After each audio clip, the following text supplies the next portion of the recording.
आरहत वाङ्मय में कहा गया है, बहिया उड्ढमादाय नावकंखे कया इव पुव्व कम्म खयट्ठाये इमं देहम समुद्धरे।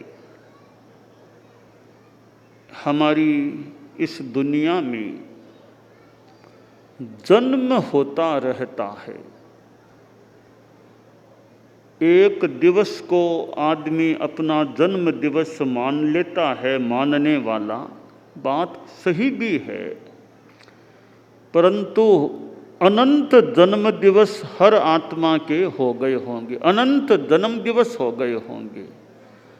वो हमें याद रहें न रहें, ज्ञात हों अथवा न हों, पर सिद्धांत है अनंत बार तो जन्म ले लिया है, तो यानी अनंत जन्म दिवस हमारे हो गए हैं। परंतु अतीत के तो याद प्रायः नहीं रहते होंगे, पूर्व जन्म में प्रायः विस्मृत हो जाते हैं। और विस्मृत क्यों हो जाते हैं कि यह जो स्थिति बनती है, पिछले जन्म में जब मृत्यु होती है उस समय ऐसी स्थिति बनती है, ऐसी कोई मूर्छा का सा आवरण आ जाता होगा कि पटाख से वो एक अध्याय मानो संपन्न हो गया, जीव दूसरी योनि में चला जाता है, अगले जन्म में चला जाता है और पिछले जन्म की स्मृति पर मानो आवरण सा आ जाता है। कई बार वो आवरण दूर भी हटता है और पिछला एक जन्म या अनेक जन्म सामने भी आ जाते हैं। तो यह जन्म की परंपरा चल रही है। हर जीव ने अनंत अनंत बार जन्म ले लिए हैं। अनंत जन्मों में जब मानव जीवन के रूप में जन्म होता है, वह बड़ा महत्वपूर्ण होता है। यूँ तो देवगति का भी अपना महत्व हो सकता है, देवों की आसाधना भी न हो, तो देवों की अपेक्षा भी एक दृष्टि से मानव जन्म ज़्यादा महत्वपूर्ण है, क्योंकि यह साधना, अध्यात्म की जो आराधना, उत्कृष्ट आराधना मानव जीवन में की जा सकती है, वह अन्य किसी जन्म में नहीं हो सकती। मोक्ष की प्राप्ति होती है वो इसी मानव जीवन से होती है, और किसी भी जन्म से मोक्ष की प्राप्ति नहीं हो सकती। इसलिए सारी योनियों में, सारे जन्मों में, इस संदर्भ में मानव जन्म बड़ा महत्वपूर्ण होता है। मानव जन्म मिल गया, अब मिलने के बाद हम इसका उपयोग क्या करते हैं, यह खास बात है। बाकी जन्म तो हो गया, समय बीत जाता है, पर मानव जीवन का हम क्या उपयोग करते हैं। जो व्यक्ति अध्यात्म की साधना करता है, संयम चारित्र की आराधना करता है, सम्यक ज्ञान सम्यक दर्शन की उपलब्धि कर लेता है, तो एक मानव जीवन कितना ज़्यादा सार्थक सफल हो जाता है। और अध्यात्म की साधना का अवसर मिलना विशेष बात होती है। निमित्तों का भी अपना महत्व हो सकता है। ऐसे निमित्त मिलते हैं कि आदमी को कोई अच्छा रास्ता मिल जाए। मेरी संसार पक्षिया माँ नेमाबाई थी, उन्होंने एक काम बड़ा संभवतः महत्वपूर्ण कर दिया कि मुझे साधु संतों के संपर्क से जोड़ दिया, मुझे साधु सतियों के पास ले जाकर उनके संपर्क में ला दिया। संभवतः वह बड़ा एक उपकार का कार्य हुआ कि एक बच्चे को साधु संतों के संपर्क में ला दिया, और फिर वो संपर्क इतना मानो घनिष्ठ हो गया, और संतों से ऐसी, साधु सतियों से ऐसी प्रेरणा मिली कि एक महान पथ पर चलने का मानो संकल्प जाग गया। तो जीवन में माता से, औरों से ऐसे कई बार संस्कार कोई मिल जाते हैं, वे निमित्त बन जाते हैं, ऐसा रास्ता मिल जाता है कि आदमी अपने कल्याण की दिशा में आगे बढ़ सकता है। मेरे संसार पक्षीय पिताश्री झूमरमल जी दुग्गड़ थे, महरी वाला दुग्गड़ परिवार, और हुक्मचंद जी संसार पक्षीय दादाजी, उनके एक पुत्र श्री झूमरमल जी, और उनके यानी वहाँ हम 6 भाइयों का, संख्या में थोड़ी ज़्यादा, बोलचाल में 6 भाइयों का जन्म, 2 बहनों का जन्म हुआ। और मेरे पिता श्री झूमरमल जी, मैं भूल न करूं, वे सूर्य का, मुझे जितना याद आ रहा है कि वो जाकर के सूर्य के सामने वो खड़े होते, थोड़े हाथ जोड़ते, क्या पता वो सूर्य दर्शन करते होंगे। तो वो सूर्य एक तेजस्वी तत्व के सामने वो, मैं भूल न करूं, तो खड़े होते थे। और मुझे याद है बैठ करके माला फेरते, जब माला फेरा करते थे, जितनी स्मृति हो रही है। तो एक माता पिता को देखने से कोई भीतर में कुछ प्रेरणा, कुछ संस्कार उपलब्ध हो सकता है। और ये योग है माता पिता का, किसको कितना साया मिले। मुझे संसार पक्षीय पिताश्री का लंबा साया नहीं मिला, मैं लगभग 7 वर्ष का था, तभी उनका देहावसान हो गया था। और मुझे स्मृति है उनके देहावसान के आसपास के समय की स्थितियों की भी मुझे स्मृति है। और तो वो योग है, पिता का साया लंबा ज़्यादा, किसी को मिले किसी को न मिले। तो मुझे लगभग जब 7 वर्ष का था, तभी संसार पक्षीय पिताश्री का साया उठ गया था। और फिर दादाजी संसार पक्षीय उस समय विद्यमान थे, यानी दादा के, यानी उन पिता के सामने बेटे का जाना, दादाजी विद्यमान थे, उनके सामने उनके बेटे का वियोग हुआ था। तो दादाजी संसार पक्षीय थोड़ी वृद्ध अवस्था में थे। और फिर परिवार में माजी थे, और हमारे संसार पक्षीय ज्येष्ठ भ्राता श्री सुजानमल जी दुग्गड़, वे यूँ मतलब परिवार में मुख्य एक व्यक्ति के रूप में, और 6 भाइयों में भी सबसे बड़े, और यूँ एक दादाजी को छोड़ दें तो फिर परिवार में एक मुखिया व्यक्ति के रूप में भी थे। तो इनके भी मानो साये में, संरक्षण में और कुछ मानो अनुशासन में रहने का मौका मिला। परिवार में किसी का अनुशासन अच्छा रहता है और अनुशासन को तवज्जो भी दिया जाता है, तो परिवार का अच्छा अनुशासित रूप रह सकता है। तो मुझे और हम कई भाइयों को श्री सुजानमल जी के यूँ मानो साये में, संरक्षण में, कुछ अनुशासन के अंतर्गत रहने का मौका मिला। और थोड़ी सी पढ़ाई भी राजेंद्र विद्यालय जैसे स्कूल में थोड़ी पढ़ाई भी करने का मौका मिला, थोड़ी बहुत अन्यत्र भी पढ़ाई की। और वो जीवन में एक रास्ता मिल गया, वो धर्म का और अध्यात्म का रास्ता। तो यह मानव जीवन हमें मिला है, इस मानव जीवन में कुछ कर सके वो खास बात होती है।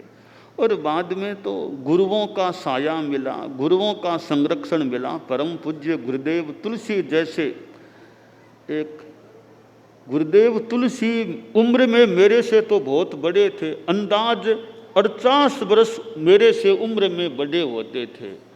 और उनका अपना अनुभव, उनका तो उनके पास, गुरुदेव के पास रहने का मौका मिला। आचार्य श्री महाप्रज्ञ जी उम्र में मेरे से करीब 42 वर्ष बड़े होते, उम्र में भी उनके चरणोपपात में भी रहने का मौका मिला। और साध्वी प्रमुखा कनक प्रभा जी के भी यत्किंचित आसपास यूँ रहने का कभी, क्योंकि वो भी मेरे से 21 वर्ष करीब उम्र में बड़ी थी। तो जब छोटा हम बाल मुनि थे तो छोटे बाल मुनि साध्वी प्रमुखा कनक प्रभा जी के पास नाश्ता करते थे यूँ, तो उनके पास भी रहने का, उनसे कभी प्रेरणा भी मिल जाती।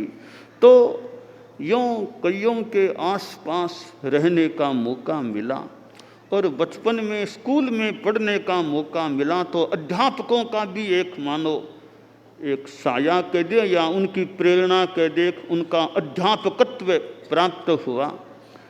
और स्कूल में भी कई मास्टर जी भी या कोई अच्छी या मेहरबानी रखने वाले, और स्कूल में भी थोड़ा अच्छे रूप में कुछ थोड़ा काम करने का भी यूँ मौका मिला। और मास्टर जी ने कि मॉनिटर बनाओ, इस तुम मॉनिटर बन जाओ, मॉनिटर तुमको बनाते यूँ, तुम कक्षाध्यापक के मोहनलाल मॉनिटर इसको बनाते हैं यूँ, कभी मॉनिटर के रूप में, कभी कक्षा प्रतिनिधि, जो भी इस रूप में भी थोड़ा स्कूल में भी थोड़ा काम करने का मौका भी मिला। तो यूँ यह तो मेरी और कितनों के अपने अनुभव होंगे, हमारे इतने साधु साधियाँ अपने अपने उनके अनुभव होंगे, क्योंकि वो किसी किसी व्यक्ति का यह सारा एक हो जाता है।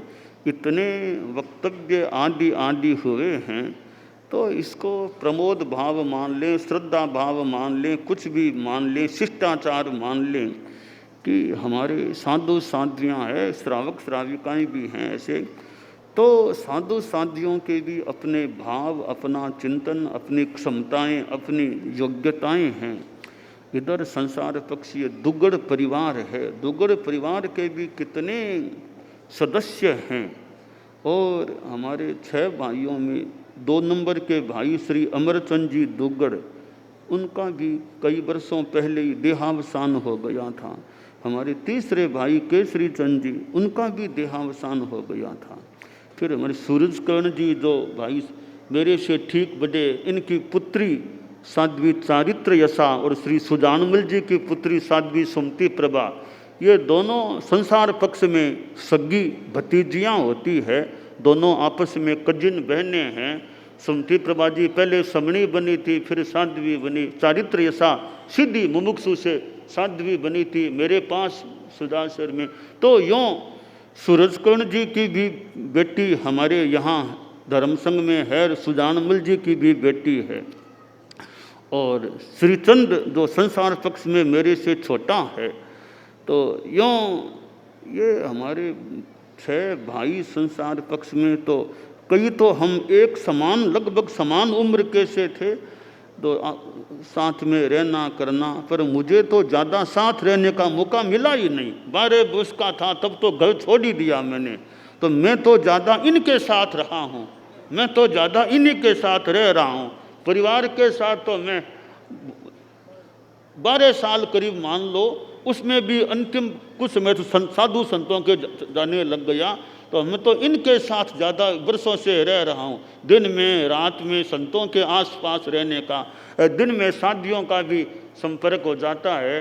तो वो परिवार तो संसार पक्षीय परिवार है, संसार पक्ष का। यह हमारा धर्म का परिवार है, धर्म परिवार है, यह बड़ा परिवार है। मैं छोटे परिवार से निकलकर मानो बड़े परिवार में आ गया, बड़े परिवार का सदस्य बन गया था।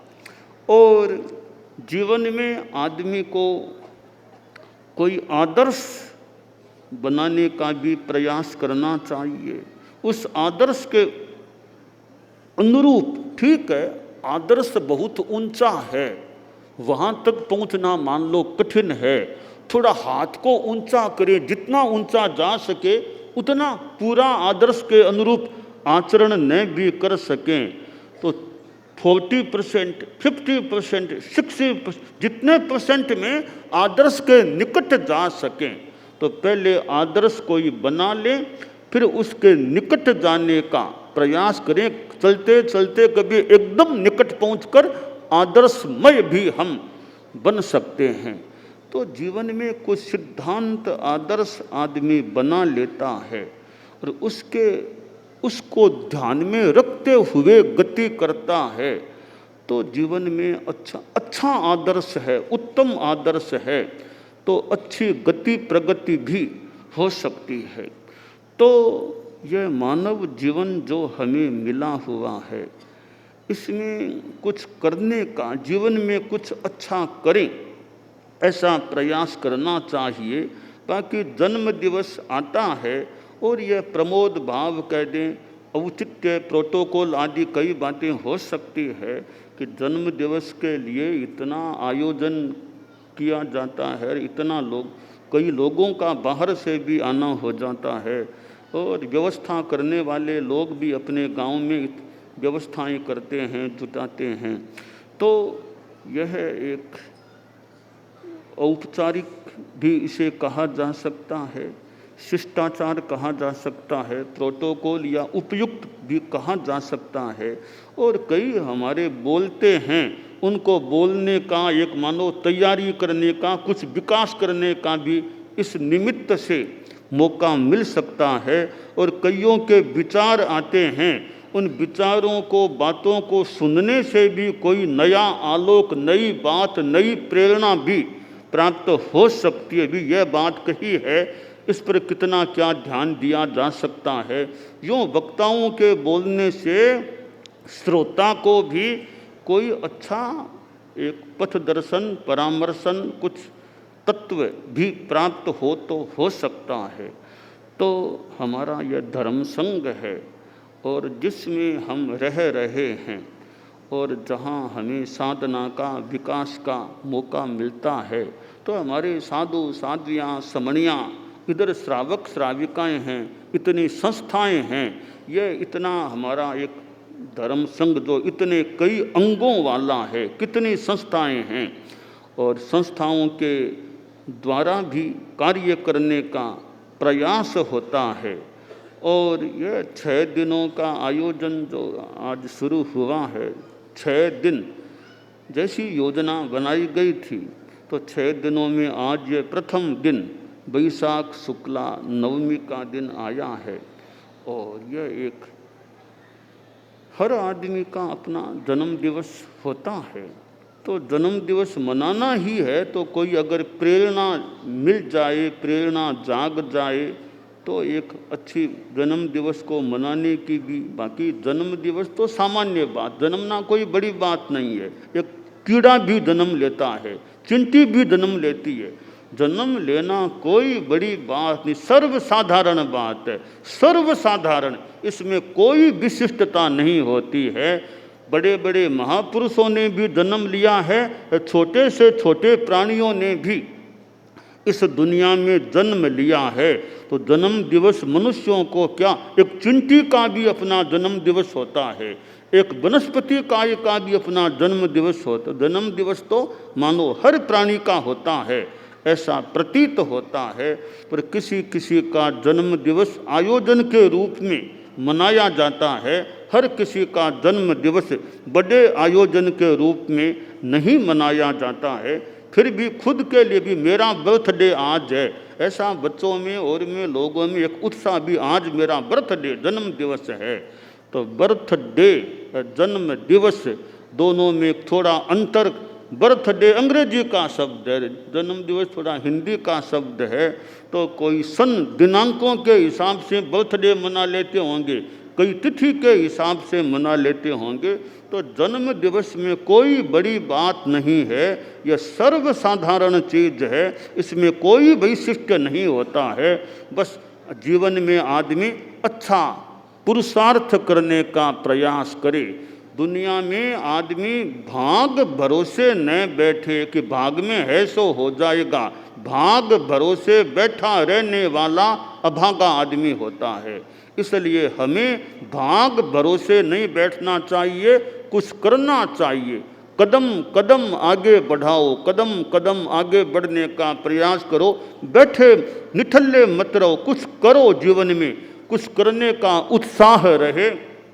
अच्छी राह मिले, भीतर में चाह हो, अच्छी राह मिले, उत्साह जागृत रहे, कुछ आदमी करता रहे तो आदमी कहीं पहुंच भी सकता है और कुछ अपने जीवन में प्राप्त भी कर सकता है। तो हम सभी, यह जन्म दिवस तो सबका है, इसमें कोई बड़ी बात नहीं है, कोई ज़्यादा सार की बात भी शायद नहीं हो, परंतु ठीक है, किसी किसी व्यक्ति का आयोजन के रूप में मना लिया जाता है। तो कितनों ने, आज तो पहला दिन है वैसे, अभिव्यक्तियाँ भी की है और अपने भाव प्रमोद भावनाक मंगल भावनाक ऐसे अर्पित भाव अर्पित किए हैं। तो हम सभी अपने जीवन में ऐसा कुछ करें कि आगे कभी जीवन लेना न पड़े, जन्म लेना न पड़े, अजन्मा बन सके, किसी जन्म में अजन्मा होने की साधना सिद्ध हो जाए, वो जन्म अपने आप में एक अपेक्षा से सिद्ध हो सकता है, यानी सार्थक हो सकता है। तो जन्म से अजन्म की ओर आगे बढ़ने का हम प्रयास करें, यह हमारे लिए श्रेयस्कर हो सकता है। दानान सिद्धम अभयपयाणम सच्चे सुया अणवज्जं वयंती तवे सुया उत्तम बंभचेरम लोगुत्तमे समणेनाय पुत्ते